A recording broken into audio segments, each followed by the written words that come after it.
Hello everyone, my name is Janessa Ruiz with Bernalillo County, and today I am talking with Caroline about her journey through the fentanyl crisis and basically what has gotten her here today to speak with us. And you know what, without getting with getting into it right away, thank you for being here, but can you share with us a little bit about your story and how all of this began? So I've been a community activist and advocate for about 15 years, working with different causes. But I have a passion and a bigger fight now because my son, James Quintana, passed away June 30th, 2020 of a fentanyl poisoning. It just makes me want to reach out to others to help with my grieving process because I know I'm not alone. So I help other families that are struggling with grief, helping with education on fentanyl. I just got back from Washington, D.C. because we did a memorialization of our loved ones that passed away in front of the Capitol. We don't want anybody to be forgotten. Our loved ones were so much more than addiction. So that has given me the drive and the passion to fight and raise awareness. I'm affiliated with different groups in Santa Fe County and Rio Arriba County. Barrios Unidos is the organization that sent us to Washington.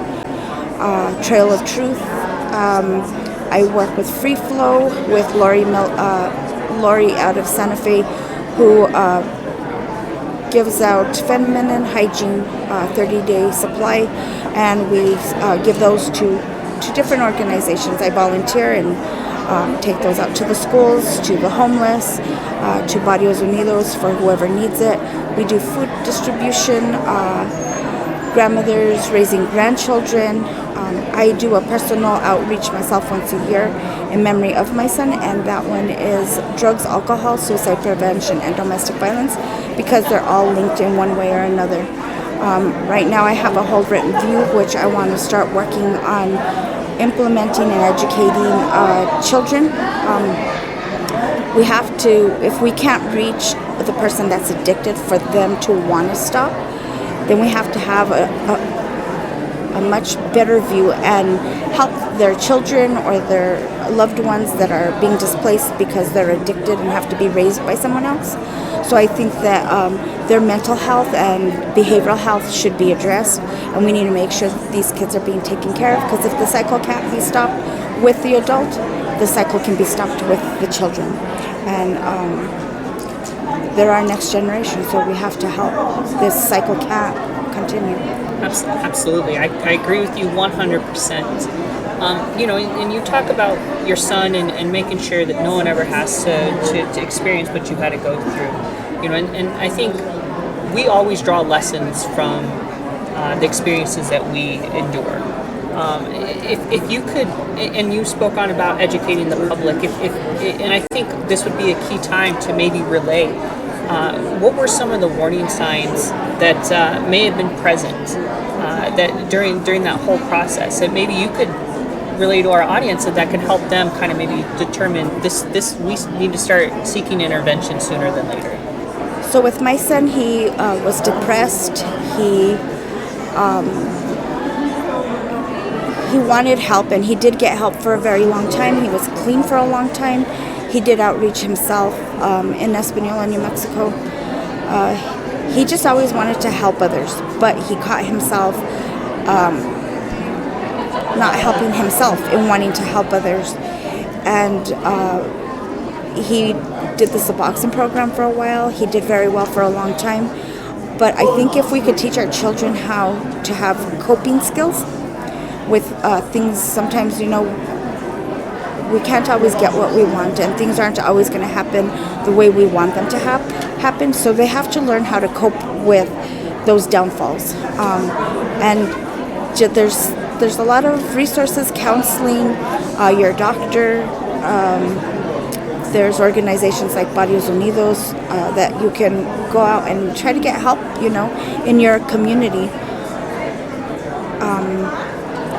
With my son, it was just, I don't think that morning he died, I don't think that was the day he chose to die. But he did have a lot of mental health issues that got in his way of taking care of himself. So if you know somebody that has mental health issues and you can reach out to them, then by all means give them resources, be there for them. I was able to help other people's children. I was just never able to help my own. And I always used to say, there's going to be somebody out there that can help my child. That wasn't my case, but my son did not die in vain. My son will reach thousands through me, and that's why I have given this my whole heart to go out and make connections with other people, because losing a child is every mother's worst nightmare. Well, it sounds like your experience has helped you continue on with your journey, because as we kind of talked a little off camera, you told me that you've been being a community advocate for now over 15 years. Correct. And it sounds like it's been, your vigor has been reinstilled and you're continuing on. And I know our community is grateful that we have someone like you to help out and be part of the solution. So, we wanted to present with you a white rose. I know it doesn't. Thank you. We just want to let you know we appreciate you being part of this and all the work that you do. But for everyone else, if you want to get in contact with Caroline and take advantage of any of the services, or she could connect you to any of the organizations that she is a part of, you can go ahead and see her contact number here down below, and we invite you guys to reach out to her if you need her.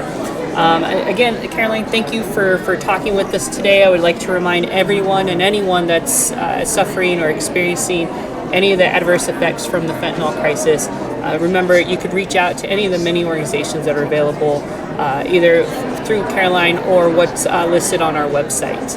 And as always, remember everyone, stay safe.